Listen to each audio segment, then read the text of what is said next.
ಬೆಂಗಳೂರಿನ ಒಂದು ಡುಪ್ಲೆಕ್ಸ್ ಹೌಸ್ನಲ್ಲಿ ಮಹಿಳೆಯ ಶವ ಪತ್ತೆಯಾಗಿದೆ ಅನ್ನೋದ್ರ ಬಗ್ಗೆ ಡೀಟೇಲ್ ಸಿಗ್ತಾ ಇದೆ. ಮನೆಯ ಒಳಗಡೆ ಮಹಿಳೆ ಶವ ಇರೋದು ಪತ್ತೆಯಾಗಿದೆ. ಇದು ಬೆಂಗಳೂರಿನಲ್ಲಿ ಆಗಿರುವಂತಹ ಘಟನೆ ಅನ್ನೋದ್ರ ಬಗ್ಗೆ ಡೀಟೇಲ್ ಸಿಗ್ತಾ ಇದೆ. ಅಸ್ಥಿ ಪಂಜರದ ರೀತಿಯಲ್ಲಿ ಪತ್ತೆಯಾಗಿದೆ ಅಂತೆ ಮಹಿಳೆಯ ಶವ. ಬಾಗಲಗುಂಟೆಯ ಹಾವನೂರು ಬಡಾವಣೆಯಲ್ಲಿ ಆಗಿರುವ ಘಟನೆ ಇದು. 1 ವರ್ಷದಿಂದ ಮನೆಯಲ್ಲೇ ಪತ್ತೆಯಾಗದೆ ಶವದ ರೀತಿಯಲ್ಲಿ ಉಳಿದು ಬಿಟ್ಟಿದೆ ಅಂತೆ. ಹಾಗಾಗಿ ಅಸ್ಥಿ ಪಂಜರ ಈಗ ಪತ್ತೆಯಾಗಿರೋದು. ಪತಿ ಮಗನ ಸಾವಿನಿಂದ ಖಿನ್ನತೆಗೆ ಒಳಗಾಗಿರುವ 52 ವರ್ಷದ ದ್ರಾಕ್ಷಾಯಿಣಿ 10 ವರ್ಷಗಳ ಹಿಂದೆ ಪತಿ ಸಾವನ್ನಪ್ಪಿದ್ರು. ಬಳಿಕ ಕ್ಯಾನ್ಸರ್ನಿಂದ ದ್ರಾಕ್ಷಾಯಿಣಿ ಮಗ ಕೂಡ ಸಾವನ್ನಪ್ಪಿದ್ರಂತೆ. ಪತಿ ಮತ್ತು ಮಗನ ಸಾವಿನ ಬಳಿಕ ಮಾನಸಿಕವಾಗಿ ಕುಗ್ಗೋಗ್ಬಿಟ್ಟಿದ್ರಂತೆ ದ್ರಾಕ್ಷಾಯಿಣಿ. 1 ವರ್ಷದ ಹಿಂದೆಯೇ ದ್ರಾಕ್ಷಾಯಿಣಿ ಸಾವನ್ನಪ್ಪಿರುವ ಶಂಕೆ ಇದೆ. ಮಗಳು ಅಳಿಯ ಕೂಡ 1 ವರ್ಷದಿಂದ ಮನೆಗೆ ಬಂದಿರಲಿಲ್ಲ. ಹಾಗಾಗಿ ವಿಷಯ ಬೆಳಕಿಗೆ ಬಂದಿರಲಿಲ್ಲ.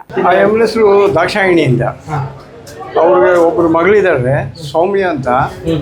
ಬಟ್ ನಾವು ಬಂದ 2-3 ವರ್ಷದಿಂದ ಅಮ್ಮ ತೀರೋಗಿದ್ರು. ಅವ್ರು ಯಾವಾಗ ತೀರೋದು ಅಂತ ನಮಗಂತೂ ಗೊತ್ತಿಲ್ಲ. ಅವ್ರಿಗೊಬ್ಬರು ಮಗ ಇದ್ರು.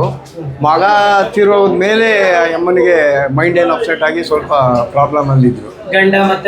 ಇಬ್ಬರು ಮಗನಿಗೇನೋ ಕ್ಯಾನ್ಸರ್ ಏನೋ ಆಗಿ ತೀರೋದ್ರಂತೆ.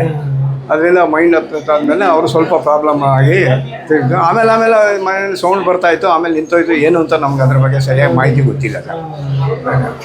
ಎಷ್ಟು ವರ್ಷ ಆಗಿರ್ಬೋದು ಸರ್? ಈಗೇನು ಆಗಿರ್ಬೋದು ಸರ್, ಪೊಲೀಸ್ನವ್ರ ಪ್ರಕಾರ 1-2 ವರ್ಷ ಆಗಿದೆ ಅಂತಾರೆ. ಇರ್ಬೋದು, ನಮ್ಗಂತೂ ಅದ್ರ ಬಗ್ಗೆ ಸರಿಯಾಗಿ ಮಾಹಿತಿ ಗೊತ್ತಿಲ್ಲ. ಅದು ಗೊತ್ತಿಲ್ಲ ಸರ್. ನಾವು ಅವ್ರ ಮನೆ ಲಾಕ್ ಆಗಿತ್ತಲ್ಲ, ನಾವು ಅವ್ರ ಮನೆಗಳೇ ಹೋಗೋಕ್ಕಂತ ಅವಶ್ಯಕತೆ ನಮ್ಗೇನು ಇರಲಿಲ್ಲಲ್ಲ. ಎದುರಿಗೂ ಕಾಣ್ತಾ ಇರಲಿಲ್ಲ. ಅವ್ರು ಯಾವಾಗಲೂ 24 ಅವರ್ಸು ಬೀಗ ಡೋರೆಲ್ಲ ಮುಚ್ಕೊಂಡ್ಬಿಟ್ಟಿದ್ರಲ್ಲ, ಅದರಿಂದ ಅದ್ರ ಬಗ್ಗೆ ನಮ್ಗೇನಾದ್ರೂ ಮಾಹಿತಿ ಗೊತ್ತಿಲ್ಲ. ಮೊದಲು ಮಾತಾಡ್ತಿದ್ರು, ಆಮೇಲೆ ಮಗ ಇದಾದ್ಮೇಲೆ ಅವ್ರು ಯಾರ ಹತ್ರನೂ ಕಾಂಟ್ಯಾಕ್ಟ್ ಯಾರೂ ಇರಲಿಲ್ಲ. ನಾವು ಬಂದಾಗಿಂದ ನೋಡಿದಾಗಿಂದ ಮನೆ ಬೀಗ ಹಾಕಿರೋದೇ ಇತ್ತು.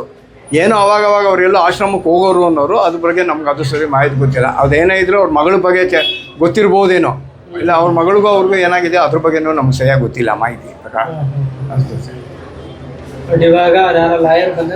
ಹೌದಾ, ಲಾಯರ್ ಬಂದಮೇಲೆ ಪೊಲೀಸ್ನವ್ರು ಬಂದಮೇಲೆ ಅಮ್ಮ ತೀರೋಗಿದ್ದಾರೆ ಅನ್ನೋದು ಕನ್ಫರ್ಮೇಷನ್ ಆಗ್ತಾ ಇದೆ. ಬಿದ್ದಿದೆಯಂತೆ ಸರ್, ನಾವಂತೂ ಇನ್ನೂ ನೋಡಿಲ್ಲ. ಈಗ ಅದು ಈಚೆ ಬಂದ್ರೇ ನೋಡೋಕ್ಕಾಗಲ್ಲಲ್ವಾ, ಅದಕ್ಕೆ ಸುಮ್ಮನೆ ಇದೆಯಾ. ಪೊಲೀಸ್ನವ್ರು ಎಲ್ಲ ವೆರಿಫಿಕೇಷನ್ ಮಾಡ್ತಾ ಇದ್ದಾರೆ. ಈಗ ಅವರು ಪೊಲೀಸ್ನವ್ರು ಈಗ ಆಲ್ರೆಡಿ ಬೀಗ ಹೊಡೆದಿದ್ದಾರೆ. ಮೇಲೆ ಏನಿದೆ ಅಂತ ಕರೆಂಟ್ ಏನೋ ಇಲ್ವೇನೋ ಅಂತ ಕಾಣುತ್ತೆ. ಅದಕ್ಕೆ ಎಲ್ಲ ಹೋಗ್ತಾ ಇದ್ದಾರೆ, ನೋಡಬೇಕು ಸರ್ ಏನು ಅಂತ ಗೊತ್ತಾಗಿಲ್ಲ. ಈಗ ಅವರು ಅಳಿಯನೂ ಬಂದಿದ್ದಾರೆ, ಅಂದರೆ ಆ ತಮ್ಮನಿಗೆ ಕೊಟ್ಟಿದ್ದು. ಸೊ ಅವ್ರು ಬಂದಿದ್ದಾರೆ. ನೋಡ್ಬೇಕಾಗಿತ್ತು. ಅದೇ ಅವ್ರು ಹೇಳೋ ಪ್ರಕಾರ ನೋಡಿದ್ರೆ ನಾವು 1 ವರ್ಷದಿಂದ ನೋಡಿಲ್ಲ ಅಂದರೆ ಏನೋ ನಮ್ಗೆ ಯಾಕೋ ಅನುಮಾನ ಬರೋ ಥರ ಇದೆ. ಗೊತ್ತಿಲ್ಲ ನಮ್ಗೆ ಅದ್ರ ಬಗ್ಗೆ ಏನೂ ನೋಡ್ಬೇಕು.